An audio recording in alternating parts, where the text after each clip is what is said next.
Halo Sobat Sehat, selamat datang di Senyum Permata Podcast RSUD Sukamara seputar informasi menarik terkait permasalahan kesehatan.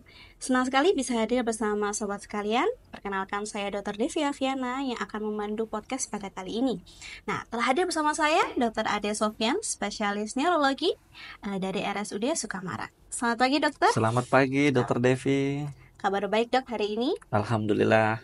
Kali ini kita akan membahas sebuah topik nih dok. Topiknya cukup menarik, yaitu jangan remehkan penyakit stroke nih dok. Nah, berbicara tentang stroke nih dokter.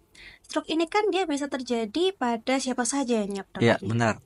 Apalagi tidak terkait dengan usia ternyata ya. Iya. Nah, nggak heran juga kalau misalkan kita pernah ketemu dengan penyakit stroke ini ya dok ya. Iya. Apalagi orang-orang di sekitar kita mungkin pernah terkena.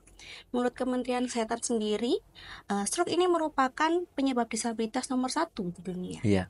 Apalagi juga merupakan nomor 3 penyebab kematian tertinggi setelah penyakit jantung dan penyakit kanker, baik di negara maju maupun di negara berkembang. Nah dok, mungkin untuk orang awam itu pasti sering mendengar istilah stroke nih dok. Tapi sebenarnya stroke itu apa sih? Ya. Dari nama penyakitnya stroke, ya itu stroke adalah merupakan suatu penyakit kegawatan di bidang ilmu saraf yang berhubungan tentang gangguan aliran darah di otak atau menurunnya aliran darah ke otak diakibatkan oleh pembuluh darah atau sumbatan, bisa perdarahan, dan bukan disebabkan karena benturan trauma ataupun infeksi. Jadi murni penyebabnya dari pembuluh darah itu sendiri. Seperti itu, Dok. Menarik sekali dok. Kalau misalkan berdasarkan deskripsi yang dokter sampaikan tadi, sepertinya apakah semua stroke itu sama dok? Atau mungkin berbeda-beda dok? Ya, stroke itu sangat berbeda. Jadi secara umum itu stroke ada stroke perdarahan, kemudian yang kedua ada stroke sumbatan, dan masing-masing penyebabnya juga berbeda-beda. Seperti itu. Nah dok, kata-kata stroke sendiri itu biasanya diidentikan oleh penyakit usia lanjut dok. Tapi Ya, berdasarkan tren akhir-akhir ini, stroke itu juga bisa terkena pada pasien muda ya dok ya. iya. Nah kira-kira kenapa ya dok penyebab seseorang itu bisa terkena stroke itu sendiri? Iya, jadi yang biasa selama ini kita ketahui ya, stroke itu pada umumnya dikira menyerang usia tua. Padahal untuk saat ini stroke itu banyak menyerang di usia muda juga ya. Kemudian penyebabnya apa? Penyebabnya tidak jauh adalah dia tidak melakukan pola hidup yang sehat, kemudian pola hidupnya buruk, dan biasanya sih ada suatu penyakit tertentu seperti itu. Tapi tetap didasari oleh suatu pola hidup yang tidak baik. Nah, seperti itu, Dok. Hmm. Kalau tadi mendengar penjelasan dokter, bisa saya simpulkan kalau stroke itu bisa terjadi secara tiba-tiba ya. Ya, betul sekali, secara tiba-tiba. Sebagai masyarakat awam, apa kira-kira gejala yang bisa kita waspadai dok? Gejala awal pada Ya, stroke. pada umumnya gejala stroke itu biasanya separuh badannya merasa lemah, bisa sebelah kanan atau sebelah kiri, kemudian mulut bisa mencong, wajah juga bisa tertarik atau mencong sebelah, bicaranya pelo, cadel, dan biasanya ada gangguan lain seperti tiba-tiba mata sebelahnya rabun, kemudian ada nyeri kepala, ya seperti itu. Secara umumnya biasanya sih dia ada lemah separuh badan. Nah, itu biasanya tanda-tandanya seperti itu, dan biasanya kalau yang sumbatan itu biasanya pada saat bangun tidur, kalau misalnya dia yang perdarahan biasanya pada saat beraktivitas. Nah, itu pada umumnya gitu, Dok. Apakah gejala awal pada semua pasien itu sama ya dok untuk penyakit stroke ini? Iya, berbeda-beda, Dok, bervariasi ya. Tapi pada umumnya itu ada suatu hemiparesi atau kelemahan di sisi lateralnya. Jadi kalau misalnya dia ada sumbatan di sebelah kiri, otak sebelah kiri, maka dia mengalami kontralateral terhadap defisit neurologisnya.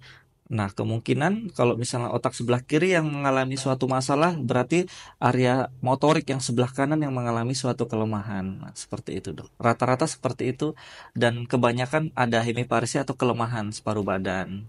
Nah, itu. Menarik sekali dok. Ini dok, mendengar penjelasan dokter, saya jadi teringat nih. kadang itu masyarakat sering menyalahartikan gejala awal seperti stroke tadi itu dengan asam urat, Dok.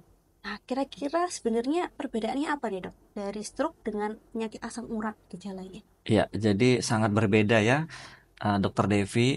Stroke itu adalah murni penyebabnya karena gangguan vaskuler di otak yang tadi saya sebutkan, ada sumbatan maupun ada perdarahan secara umum ya, sehingga karena adanya gangguan di otak itu menyebabkan suatu defisit atau kelemahan di badannya. Sedangkan kalau asam urat itu adalah suatu zat yang di dalam tubuh kita yang diperlukan untuk menjadi salah satu metabolisme yang ada dalam tubuh kita dan kita perlu. Tapi apabila itu menjadi kelebihan, itu tidak baik bagi tubuh sehingga bisa menyebabkan suatu penyakit dan banyak penyakit yang bisa ditimbulkan. Salah satunya gejalanya nyeri ya di sendi-sendi seperti itu. Jadi sangat berbeda. Sangat berbeda ya, Dok Sangat ya. berbeda. Jadi kalau misalkan ada pasien dengan nyeri tengkuk, itu belum tentu dia stroke, belum tentu dia Ya, penyakit asam urat ya, berarti ya, Dok ya. belum tentu stroke, belum tentu asam urat, bisa jadi diindikasikan ke penyakit lain seperti itu. Baik, Dok. Kira-kira kalau misalkan kita nih sebagai orang awam bertemu dengan pasien yang kita kira mengalami gejala awal stroke, apa yang bisa kita lakukan? Ya, yang pertama kita lakukan adalah tidak lain dan tidak bukan harus dibawa segera ke RS karena stroke ini berhubungan dengan waktu. Dia punya masa emasnya atau golden time di mana masa emasnya itu adalah 3 sampai 4,5 jam. Kita harus cepat berada di rumah sakit untuk mendapatkan pertolongan segera. Jadi biasa kita sering dengar nih kalau orang awam kalau ada stroke jarinya dicucuk pakai jarum ya. Nah, Pengobatan kemudian tradisional ya, pengobatan Pak ya. tradisional, kemudian dibawa dulu ya ke alternatif yang lain seperti itu, dipijat-pijat. Jadi tidak seperti itu ya karena penyebabnya tuh langsung di pusat senternya yaitu di otak yaitu. Berarti pasiennya harus segera dibawa dalam 3 jam pertama ya, Dok 3 ya, jam sampai 4,5 jam setelah muncul pertama setelah gejala. muncul gejala. Ya, betul. Oke. Hmm. Hmm. Tapi Dok, sebenarnya stroke itu bisa dicegah ya, Dok ya? Ya, bisa sekali Dokter DP bisa dicegah ya. Kira-kira upaya apa aja nih, Dok, yang bisa kita lakukan untuk mencegah stroke? Ya, lebih memudahkan kita, saya biasanya menyingkat dengan singkatan cerdik ya. Cerdik. Iya, yang C yang pertama itu adalah cek rutin, cek kesehatan berkala ya.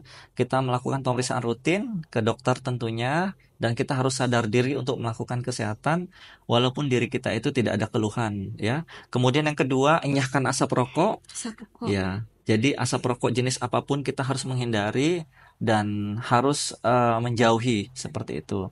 Kemudian untuk yang R itu rutin melakukan aktivitas fisik seperti olahraga, ya tentunya disesuaikan dengan umur. Kemudian D-nya diet seimbang, diet sehat, gizi dan diet sehat dan seimbang. Kemudian untuk yang I-nya istirahat cukup, kemudian yang K-nya kelola stres dengan baik, seperti itu ya dok ya. Baik, Dok. Sebenarnya stroke ini kan nggak boleh dianggap remeh ya, Dok ya. Ya, betul sekali. Nah, kira-kira kalau seseorang sudah pernah kena stroke nih, Dok, apakah dia bisa sembuh semula, sembuh total, Dok, seperti keadaan semula atau tidak, Dok? Ya, jawabannya bisa iya, bisa tidak ya. Bisa ya, bisa. Tergantung bagaimana kita merespon kecepatan waktu pada saat kita kena serangan. Itu juga menentukan kesembuhan. Makanya saya selalu mengatakan time is brain. Otak kita itu adalah segala-galanya karena kalau sudah terjadi sesuatu di otak kita ya, termasuk kalau misalnya ada stroke harus segera cepat dibawa ke rumah sakit dan harus segera direspon untuk menghindari adanya cacat permanen atau bahkan bisa menyebabkan kematian seperti itu. Bisa hingga cacat permanen dan menyebabkan kematian Kematian berarti ya, ya, Dok ya, kemungkinan terburuknya. tergantung waktu berapa lama waktu yang dia punya, semakin dia cepat membawa itu ke dokter, dia akan semakin besar harapannya untuk sembuh. Seperti Baik. itu. Luar biasa sekali, Dokter, untuk masalah stroke ini, nggih, berarti Oke. mungkin ada pesan yang mau disampaikan, Dok, pesan-pesan untuk masyarakat, apalagi untuk Sobat Sehat RSUD Sukamara terkait penanganan pada pasien stroke ini, Dok. Ya, jadi selama saya berada di Sukamara, saya melihat begitu banyak kasus stroke yang kita temukan di rumah sakit kita. Jadi Sangat penting sekali mengetahui bagaimana gejala stroke dan sangat penting juga bagaimana waktu yang dibutuhkan untuk segera dibawa ke rumah sakit. Maka ketika ada gejala stroke seperti kelemahan anggota badan sebelah ya, kanan atau kiri, kemudian bicaranya cadel atau pilu, kemudian kebas-kebas paruh badan, nah itu jangan dianggap remeh, harus segera dibawa ke rumah sakit karena waktu yang dibutuhkan hanya 3 sampai 4,5 jam untuk dibawa supaya tidak terjadi adanya cacat permanen yang disebabkan komplikasi dari penyakit tersebut. Maka itulah pentingnya time is brain, ya, karena otak kita adalah segala-galanya untuk kehidupan kita. Terima kasih, Dok, itu. Baik, dokter, dapat saya simpulkan kalau begitu memang stroke itu ini ya dok, tidak bisa diremehkan ya dok ya.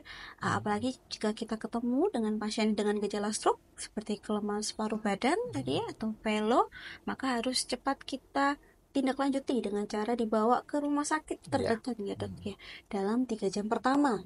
Karena time is brain ya dok ya. Demikian perjumpaan seru kita pada kali ini. Dan terima kasih juga kepada Dr. Ade Ya, terima Sofyan, kasih, spesialis Dokter Devi neurologi juga. di Rumah Sakit RSUD Sukamara, atas kesediaan dokter untuk hadir sebagai narasumber kami. Sampai bertemu di episode Senyum Permata podcast selanjutnya. Terima kasih dan salam sehat.